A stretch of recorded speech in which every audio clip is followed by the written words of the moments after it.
TBN का पैगाम जनता आप लोगों के नाम पर रखल जाएगा और आज मानदाख जनता मानदाख से 3 नवंबर के लिए अब हम आई गई बाटी आप लोगन के नाम पर न्यूज़ यानी कि दैनिक समाचार को पुकारे खरतीन। यही उम्मीद में हम आई बाटी कि आप लोगन एकदम मजे में होइयो। हमार सूरीनाम के जनता सभी डिस्ट्रिक्टन में सभी रसोर्तन जहां पर आप हमें सुन पाते हैं ऑनलाइन www.radiotrishul.com पर TBN के ऐप गूगल प्ले स्टोर से फेसबुक यूट्यूब से बहुत चाहने वालन है और टेलीविजन का नाव 20.6 पर भी आप सब कोई के दिल से याद करीला हम।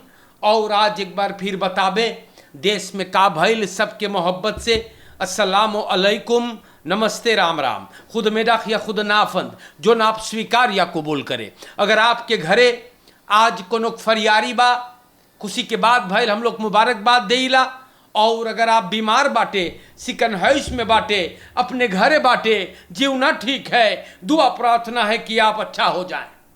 और याद रहे जनता कोनो आपके परिवार में अगर गुजरल तो TBN आपके दुख और तकलीफ में शामिल बा। सूरीनाम में अइले बाटे तो आपके भर भर के हम लोग वेलकम स्वागत करिल सफ़र करेंगे तो आपके सफ़र में आसानी हो जाए ताकि आप सलामती से अपने मंजिल पर पहुँचे। सूरीनाम के जनता मानदाखाज से 3 नवंबर खरतीन दैनिक समाचार के अब शुरुआत हैगा। ब्रॉन आपके मालूम है स्टार न्यूज़ और प्यारे भाइयों स्टार न्यूज़ से सबसे पहले आप लोगन के हम वेर यानी मौसम के बारे में बताइला। तो आज मानदाख खरतीन मौसम बोलत है मई तैयार लोखी सदिन हम लोग से बताई सेगा ना। और अब हम आपसे बताबे उ लोगन बोले कि बवलत रही मेतवत रही खन। तो जनता सूरीनाम देश में सवेरे बवलत थोड़ा कमजोरी से हवा बकी बदरी बदरी रही। टेम्परेचर संझा के फिर देर तक खराद बड़ी चटक रहा और शाम के बोले तनिस पानी फोर आफंत रात होने तक तनी से पानी लिखल है और फिर हवा बहेगा धीरे धीरे कुल हो जाए। तो सूरीनाम के जनताई मौसम के बारे में आपको बतावे बहुत बलंग रहे कारण कि बहुत भाई लोगन खेती बाड़ी जो करते हैं न सब कोई वेर के साथ चलेगा। तो हम और आगे आपको लेकर के चलेंगे मेरे जनता। और तनी मुसीबत हो गए बा जी हाँ काम पर प्रॉब्लम भइल आर बेदर ओवरलेट ना इन स्टोर्टिंग या आर बेदर ओवरलेट हमारे जनता ना इन स्टोर्टिंग। बड़ी दुख के बात है कि ये सब चीज भइल बा मेटाल वंत गिरल है अफना फेरो। ये अफना फेरो कहाँ है हमको तो न मालूम कहीं अपूरा में बा और मेटाल वंत दीवार गिरल बा। सूरीनाम के जनता सनिचर के ही प्रॉब्लमो भइल फिर देर तक यार के कम करता एगो से वे गुजर गे गढ़ू स्वार मेटाल के लोहा के दीवार कंस्ट्रक्शन के काम के दौरान एक ऊपर गिर पड़ल बा। ये आदमी दुईगो और कोलेखा के साथ लाश और कंस्ट्रक्शन के प्रोजेक्ट पे रहा द्रिहुक वंत तकरीबन 4 मीटर खुल गए और एक ऊपर गिरल है सबनों के निकारी से एगो लोदर से ना। और सूरीनाम के जनता हम का बताई आपसे जख्मी हालत में सबो के अरखी दे पौली ले गए मार वहाँ पहुँचत दम तोड़ दिया था। बहुत प्रॉब्लम अब पूरा किसको तू अंदर सुख करेगा। और सेवेई चिनवा बोले के है ऊ ओकर सिनेई से पासपोर्ट से मालूम पड़ल है। दत्रा अब पूरा ना रहा, लाश ओपम्बार मिनिस्टेरी से बतियाई कर सबन मुंगरा मेदी सेंट्रम लाइस ई गुजर गया था और सूरीनाम के जनता लाश परिवार को दे देवल गए है। बहुत दुख की बात है। हम बार बार आप लोगन से बोलल करीला और आज भी बोलबे, फैल खैत पहली जगह पर वैरक फ्लोर पे मार इसी तक फिर भी प्रॉब्लम होवल करेगा और लोगों के जान भी चले जाते हैं। जैसे देखो ई फीरन दर तखियार के चिनवा गुजर गए बा, दुख के बात है। सूरीनाम के जनता हम आपको लेकर के आगे चलीला और आप लोगों को मुझको बताना है कि देश के हालात कौन सी बना। तो कई मर्तबा आप लोगों से बोली कि ख्याल करे यार, मार फिर भी हादसाएं मुसीबतें होते रहते हैं। फुरसेख्तक से कहीं पर भी आप रहे होशियारी से। सूरीनाम के जनता Fernandez फर्रास्कलांतन met vroege kerst en prijzenregen। तो फर्नांडस बोले जनतवा के फरास करिजवा। जी हाँ, तनी पढ़ी तो एकरे बारे में। फर्नांडस ई वीकेंड जोन बीतल बा क्लांतन के लिए ई सबन कैर्सब्राउट सेती करे लगल बा और फर्नांडस कैर्सब्राउट रोड शो रहा।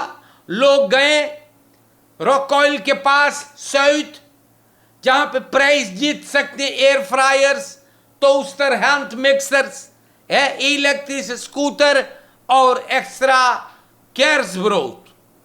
बहुत बढ़िया ना।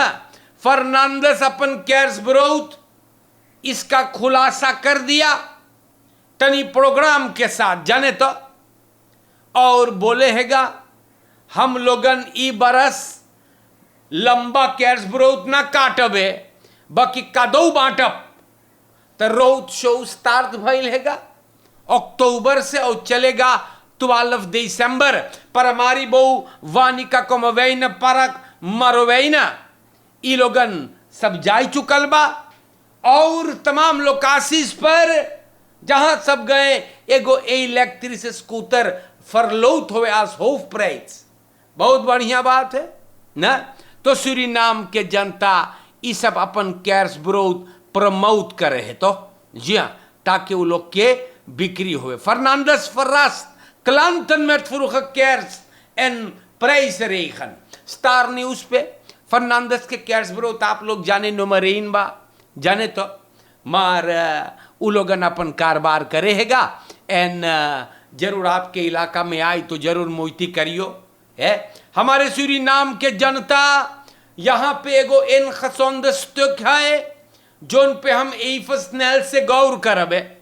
देख यहाँ पे सब लिखिस है Suriname 5 तखियार on a fankelijk sorry vooruitgang komt niet vanzelf। dat klopt helemaal ja, एकदम सही बात लिखल बा। और ऑरलैंडो ओलमबर्ग नीचे लिखल हैगा। शायद हो सकत होई इन खसोंदस्तुक इन्होंने लिखा मार सही लिखिस है ना। सही फरमाइश है जनता बोले कि vooruitgang komt niet vanzelf 100% eens met deze meneer of mevrouw, want हम बताइला आपसे 50 बरस ई देश आजाद भइल बा, हमार तो बे पैदाइश ना रहा ना। आपके छोटा सा प्यारा बच्चा हूं मैं, लेकिन हम आपको बताइला खसकीदनेस पढ़ ली। हमारे माँ बाप ने बड़ों ने बताया कि देश आजाद ना होवत एक आत्मा नहीं रहा जो दुएंगी करीस ना, और गद्दारी भी हुआ। फिर आजादी होने पर जनता 3 मिलियर्ड नीदरलैंड से खुल्दन मिलल सबन पैसवा का करीस है आज हम लोग 50 बरस में कहाँ बाटी है 25 नवंबर के 1975 ये देश आजाद हुआ है। 26 नवंबर 1975 से ये देश के उन्नति, ये देश के तरक्की फरौद खान में बहुत कम थी या कुछ काम ना भइल है। खाली चोरी हुआ है, खाली नाश करल गईल है, चपराई के धरल गईल है। कोई आके सुधारे तो कोई दुगना तिगना चपराई के धरे। राज 50 बरस हम लोग कहाँ बाटी। वही का बहुत लोगन के ये मानना है कि फेस न नौदखबा। बहुत लोग अलग अलग ख्याल अपन पेश करे है कि फेस न नौदख है। आज मेदी सौरख है मनई खसौन थे सौरख एकदम अपाहिज लंगड़ा कुछ भी ना ठीक ओमा खर्चा लगाओ है। इतना महंगाई है, लोगों के जिंदगी मुसीबत में गुजर रहा है उ लोग के मदद करो। लेकिन ना फेस्ट होगा या तो सूरीनाम के जनता ऐसे बात है ये चीजवन हम तनी आपके बताई दिली है अपर फ्लाक जाने तो। हाँ तो और आगे हम चलेंगे आपको लेकर के और बोले हैगा कि फरौद खान kom niet van zichzelf.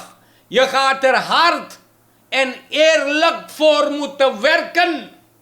Dat moet duidelijk zijn, हमारे प्यारे भाइयों। आगे बढ़ना जिंदगी में, देश को छोड़ो, आम इंसान जनता कोई आगे नहीं बढ़ता। Niemand komt vooruit, na zonder hard te ploeteren en te zwoegen, mijn mensen। प्यारे भाइयों, ये आर्टिकल पे हम अपने तरीका से गौर कर ली बाटी। हम और आगे आपको लेकर के बढ़ावे वाटर कांति बतिया चर्चा फिर करी सेगा और हम फिर पढ़ावे के ना कारण की बहुत एरख हो गए बा। हमार देश के पुरनियन बुजुर्ग सीनियर बेरखर्स आज अपन घर में डर के मारे कांपे है बेचारन।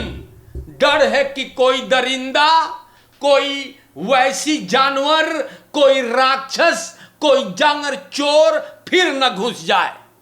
अख्तन तख्तखियार के गो पुरनिया के घर में सब घुसल बा। सुअर लोगन जांगर चोर ओकरे घर में घुसिन, ओके मारिन है जख्मी करिन है। 2000 एसर दे खतिन और मिनिस्टर लोगन बोले वो rack contact you know test मी।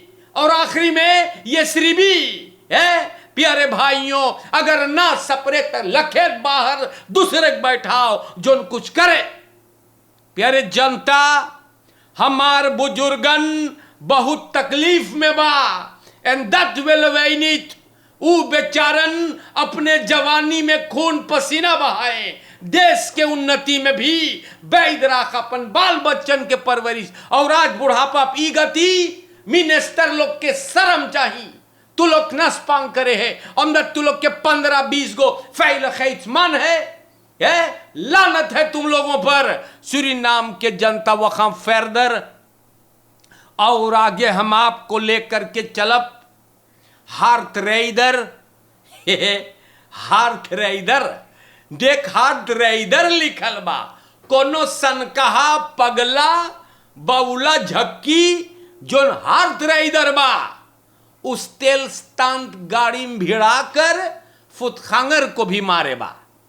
तमाशा देखो इस देश में सोमदाख के सवेरे 1 बजे पचलहरा ना एगो बस्तुरदर एगो झक्की ना तेल स्तान पिकअप में मारी से और फुतखांगर को भी डॉक्टर अक्सवेक स्त्रात के आसपास में भइल। फुतखांगर एकदम कस के चोटान बेचारा खून से लथपथ गईल है। पुत ऐसन डेवलप है और लोग का बताई से ई झक्की ई सन कहा हो खस नलहैत से चलाइल बा कंट्रोल लाश करिज बा। सूरीनाम के जनता बहुत मुइलक। हम आपसे का बताई देश साक खान zich blijven voordoen zolang u niet gaat werken aan uw gedrag.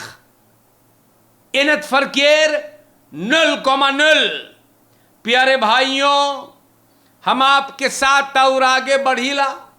बड़ी तमाशा देश में होवे हैगा और हम और आगे आपको लेकर के बढ़ते हैं।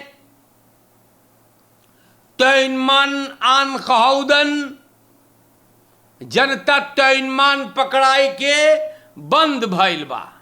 उ प्रयोग चोराई से प्रयोग जाने का है तो नकली बाल प्रयोग दृदयसंद एरो के वार्द के अपने बास के तैनमान ले चल गए।